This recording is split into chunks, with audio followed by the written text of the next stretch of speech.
Yo me considero una persona interesada en la investigación, sobre todo de las lenguas, de las culturas de los pueblos indígenas. ¿Ya?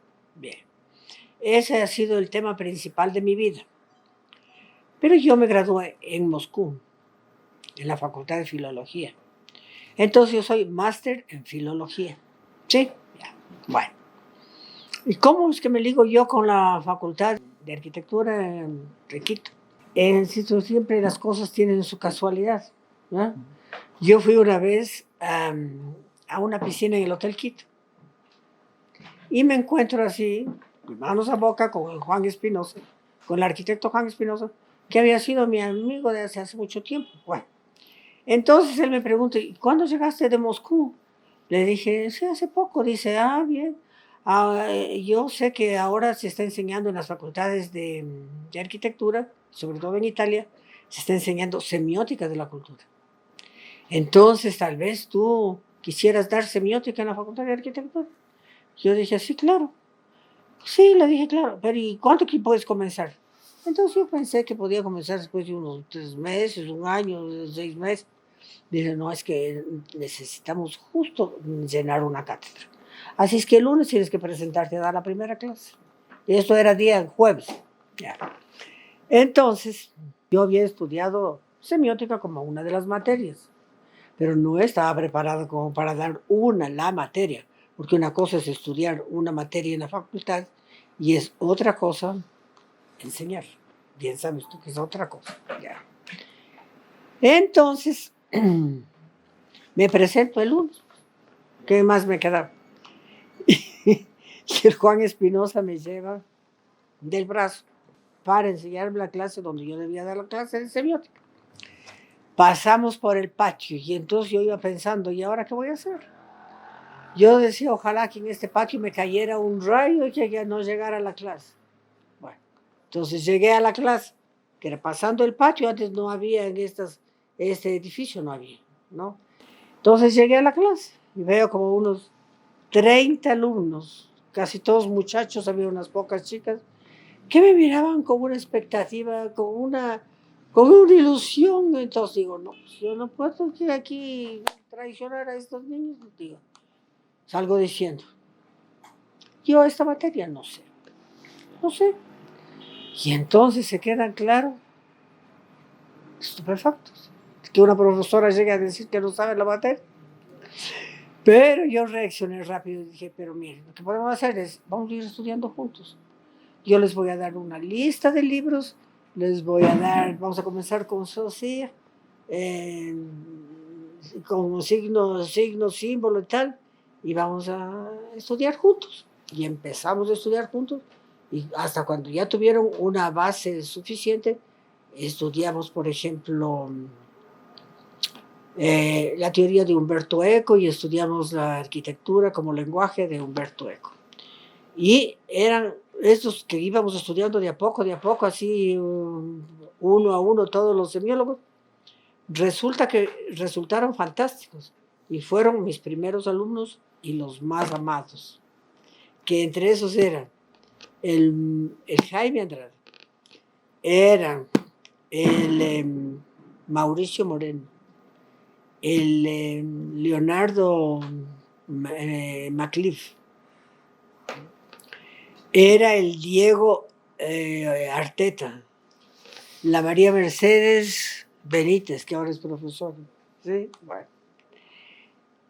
Y entonces fueron mis alumnos más queridos y con los que yo hasta ahora tengo una gran amistad y guardo una gran amistad. Bueno, y aprendimos mucho, aprendieron ellos y aprendí yo también.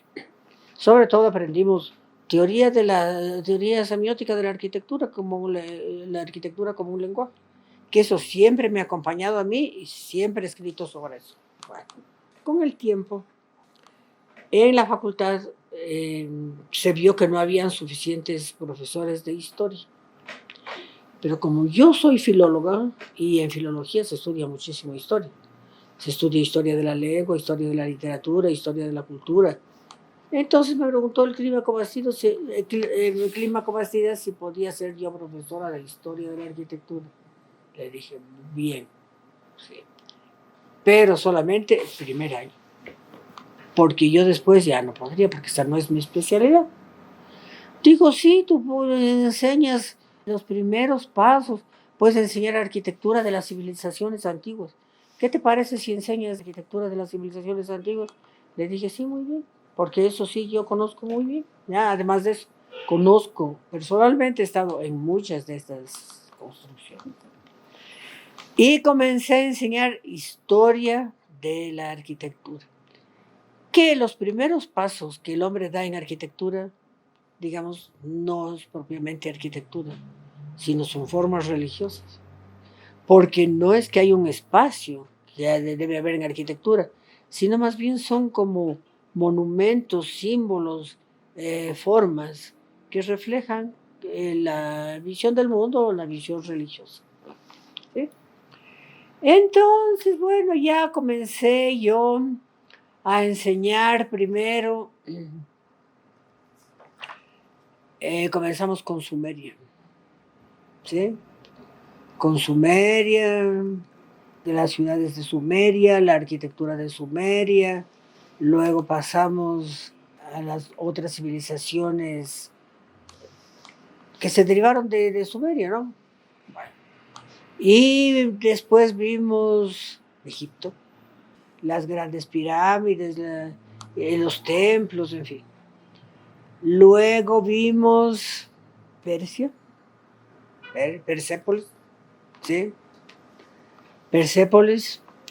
Y luego pasamos a ver Grecia, Roma, arquitecturas de los pueblos originarios de América, como los incas, los mayas, los aztecas. Y claro, con el tiempo, y como yo también estudiaba la lengua quichua, yo me fui haciendo un especialista en historia, cultura y lengua de los pueblos indígenas, sobre todo del pueblo quichua. Y eran materias que realmente fascinaban a los alumnos. Fascinaban a los alumnos. Primero se encantaron con semiótica, porque veíamos películas, con ellos vimos algunas obras arquitectónicas importantes, pero sobre todo vimos Humberto Eco y, su teoría, ¿no? Aplicada al estudio de lo que eran las funciones, las formas. O sea, Humberto Eco se ha considerado siempre un genio, ¿no? Bueno. Y luego pasé a enseñar esta materia que también las dos materias a mí me han fascinado. Y siempre he tenido mucho éxito con los alumnos. Tengo muchos alumnos, me encuentro con ellos hasta en Colombia. Algunos son casi tan viejos como yo. Porque mis primeros alumnos, yo entré joven. Mis primeros alumnos fueron cuando yo tenía más o menos unos 30 años. Y había alumnos que tenían unos 26 o 28, o sea que más o menos éramos contemporáneos. Pero con estos alumnos, con estos hicimos una relación de amistad. Fueron casi de mi edad. Y tengo muchas fotos de cuando nos íbamos a Alejito a tomarnos fotos en esos caballitos chiquitos que hay. En esos caballitos. Pero la Facultad de Arquitectura fue cambiando paulatinamente. Cuando yo comencé a ser profesora, la facultad era una facultad de élite, digamos así. Los que estudiaban ahí eran niños adinerados, que estaban en muy buenos colegios, habían salido de muy buenos colegios, que conocían libros, que habían viajado. Era una forma de enseñanza. Pero luego la facultad fue cambiando a medida que se abría a otros sectores sociales. Y eso me parece que fue una cosa fantástica, porque a través de la universidad, estos niños que venían de clases pobres, que venían inclusive de las provincias, fueron ascendiendo. Yo vi cómo sacaba cada vez más niños necesitados, niños pobres, y que luego encontraban sus trabajos. Entonces eso a mí me parecía realmente maravilloso. La pasión por ser docente es innato, se nace. A mí desde chica me ha gustado ser docente. Siempre me ha gustado ser docente. Cuando yo estaba en la escuela, me gustaba a mí enseñarles a mis compañeros. Tanto es así que las monjas me ponían con las más vagas atrás, para que si preguntaban algo, yo les corrigiera. Pero yo era como una especie de profesora, desde niña les enseñaba, a mí siempre me gustaba ser profesor. Y por eso me dolió tanto que el presidente Correa haya sacado así intempestivamente a los profesores que más experiencia, más apego, más cariño teníamos a la universidad.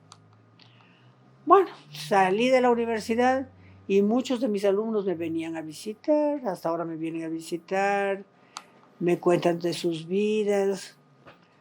Y, y claro, ahora es una facultad que me parece, a mí me parece, que ha perdido mucho de ese encanto que tenía. Antes de decir la facultad de arquitectura era como una universidad, como una facultad, no porque antes había niños de élite, no, sino que era una facultad que invitaba a la creatividad, que invitaba a hacer otras cosas.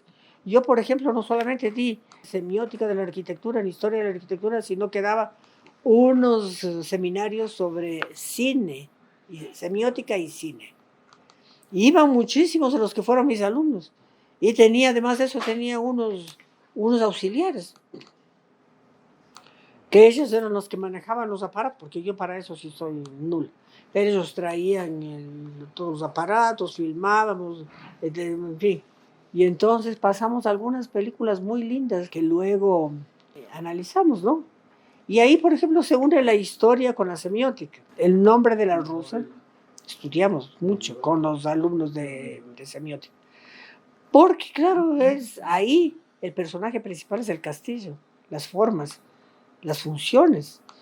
Y para un estudiante de arquitectura mirar esa película, El nombre de la rosa es una experiencia única. Sí, bien. Bueno, ya yo tenía los libros, algunos libros que yo ocupaba como historia de la arquitectura y ya que tanto que los ocupaba yo que ya estaban muy viejitos. Pero yo traía de repente los libros, yo me ocupaba de los libros, traía, los limpiaba con alcohol. eh, los alumnos muchas veces sacaron copias. Y me acuerdo de un gesto muy lindo de los estudiantes, porque como yo, a mí me gustaba tanto dar Sumeria, Babilonia y Asiria, eso que me gustaba tanto, ¿sí? Porque se veía al rey en una montaña y se veían los esclavos, cómo construían, unos dibujos bellísimos. Así es que un día se presentó el de la biblioteca y dijo, ¿sabe, señora? A usted va a seguir juicio a la facultad, porque toma el libro y después no devuelve. Y yo dije, si quiere puedo devolver el libro, pero es que es un libro que a mí me gusta tanto que lo tengo en mi casa para mirar. Y los alumnos habían mandado a sacar el libro, pero todavía más ampliado. Y un día me llevaron un libro gigantesco y era con todo lo que yo había visto de Sumeria, de todas las ciudades sumerias, de Babilonia, de Asiria, los palacios de Asiria, y claro, maravilloso. Y fue un regalo que me hizo salir hasta las lágrimas. O sea, porque además de eso yo no se hacía perder el año nunca. Hay dos cosas, no solamente es el cariño, sino la respuesta intelectual. La respuesta intelectual, porque si no, ¿para qué? Para ellos, si solamente fuera el cariño, yo les llamaría aquí a la casa, les daría un chocolate, los abrazaría. No, lo principal es la formación intelectual. Y eso es lo que un profesor espera.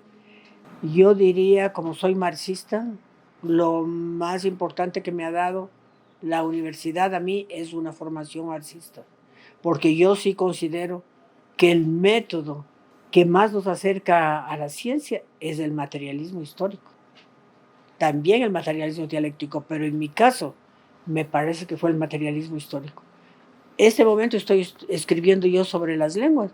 Sin embargo, tengo que basarme también en conceptos del materialismo histórico, porque las cosas no son en el aire, sino que están ligadas al desarrollo de la humanidad, a las condiciones históricas, económicas, sociales, y que eso es el motor que hace que se avance en el pensamiento.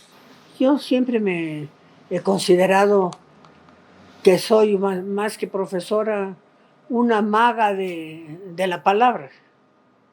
que trataba de encantar a los alumnos se encantaban conmigo. Entonces, primero hay que tener un gran conocimiento de lo que se habla, porque no se puede ir a dar una clase sin haberse preparado, ¿ya? Pero también es cierto que a los alumnos hay que tratarlos con cariño. Yo a mis alumnos les trataba de papito, chicuelo. Tanto les decía chicuelo que los alumnos me decían a mí también la chicuela. La chicuela me decía. Y eran amigos, sí, eran amigos míos.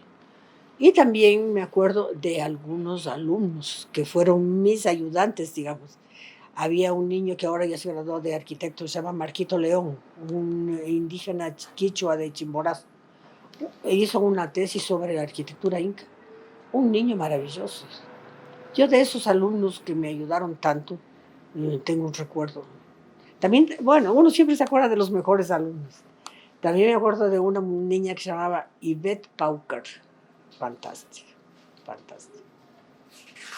Entonces, cuando yo tuve que salir de la facultad, a mí me dio mucho dolor y siento como que la facultad ahora se ha quedado como sin espíritu. No sé si será idea mía, pero me parece que se ha enfriado, se ha pasmado, tengo esa sensación. Quisiera que me recordaran mis alumnos como con esa palabra chicuela, que no era que me faltaban al respeto, sino que lo que me querían dar a entender es que yo era como ellos, de cierta manera. Y entre más cariño y más emoción se pone en los alumnos, más aprenden. Ya se sabe científicamente que los alumnos aprenden cuando quieren más al profesor. Yo, que había tenido la suerte de estar en muchos de los sitios en los sitios donde yo había tomado la experiencia directamente, porque yo había estado en México y muchas veces en el Perú, conocía Machu Picchu, conocía bueno, Roma, Grecia, en fin. Entonces esa era una vivencia que yo les traspasaba y que no todo profesor puede traspasar porque no ha estado. Sí, pero además de eso yo sí les mostraba muchos libros necesarios porque no por nada se han hecho estos libros. La historia de la arquitectura y muchos libros que había en la facultad que eran muy buenos. Pero yo tenía un método que yo digo que ese es un método muy bueno, que yo a los alumnos no les hacía perder el año de una. Si daba mal el examen tenía que regresar. ¿Ya? Y se ponían todos los que tenían que repetir en la clase. Y él venía acá, daban los exámenes, si daban muy bien se iban. Si algo faltaba, se sentaban ahí. Y venían otra vez, y otra vez, y otra vez, y otra vez, tomaba el examen hasta 8 veces. Yo me encuentro ahora con los alumnos y los alumnos saben de memoria. Me encuentro yo con los alumnos y dicen, doctorita, ya me voy a jugar fútbol, pero le quiero decir una cosa. Ururú, Geredugo, todas las ciudades de Sumerio. Me hacen reír y siempre se acuerdan. Y entonces un día voy a un museo, me encuentro con una muchacha que dice, ¿sabe que yo fui su alumna? Le digo, ¿y de qué te acuerdas? ¿De qué te acuerdas de la materia? Dice, me acuerdo del príncipe Sennacherib. Cosas que uno piensa que es cualquier cosa puede recordar, pero ella recordaba al príncipe Sennacherib.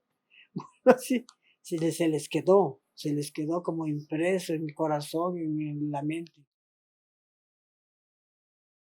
Una vez, en Navidad repartieron unas rasuradoras a todos y a mí también me dieron unas rasuradoras. Les digo, pero ¿cómo va a dar unas rasuradoras? Sí. Un machismo del decano. Yo me quejé. Bueno, dijo, yo dije, ¿sabes qué? Yo, claro, podía coger y regalarle a mi marido o a alguien. Me dije, mira, como protesta te voy a devolver. Yo esa rasuradora no la quiero. Gracias. Entonces él al otro día me mandó una caja de chocolates con unas flores. Ya, quedamos ya buenos.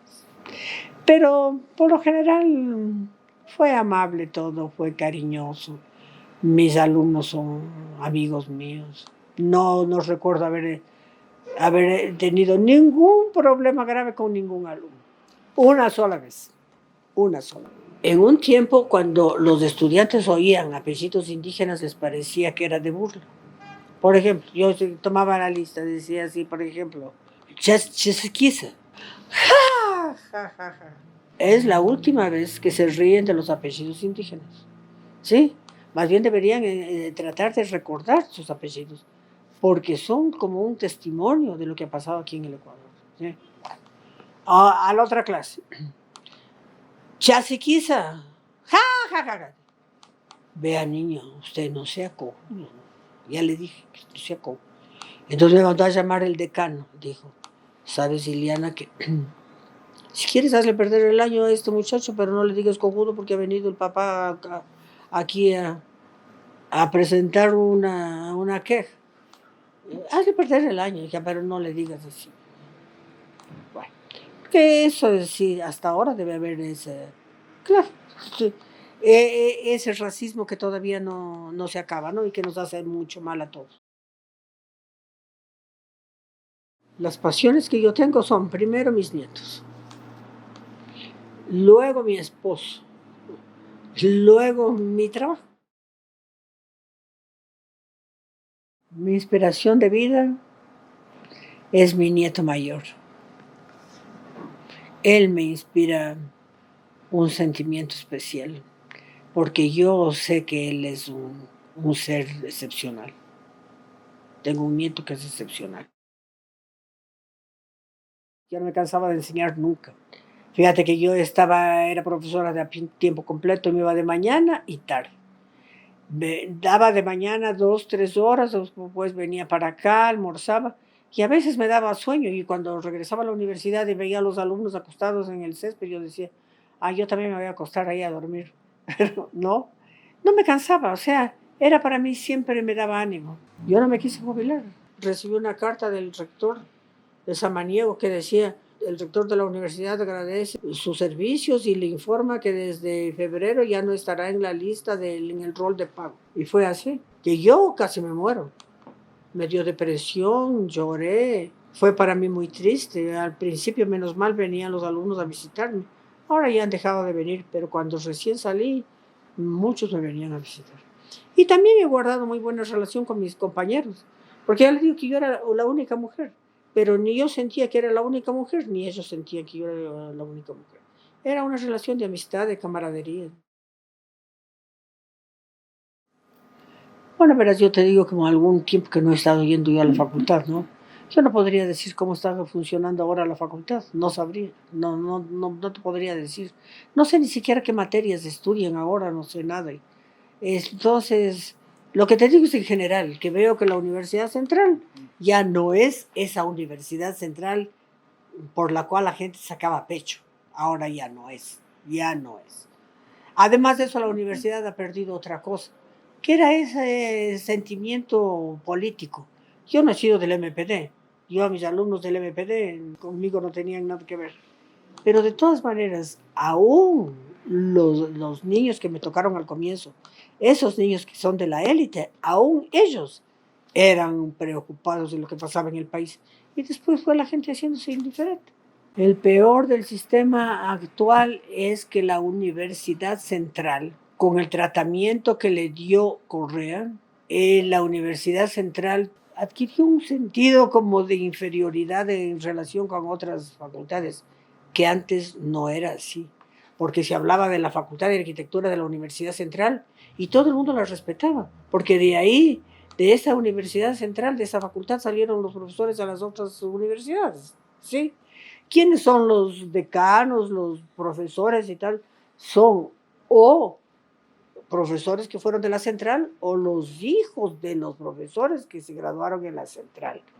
Pero con Correa la Universidad Central se vio como humillada, bajada de nivel. A los profesores les diría que pongan emotividad en su enseñanza, porque si no es con emoción, no se aprende. A los estudiantes les diría que tengan suficiente criterio para darse cuenta qué profesor y qué materia vale la pena y qué otros no, y que a esos que valen la pena le pongan toda la atención.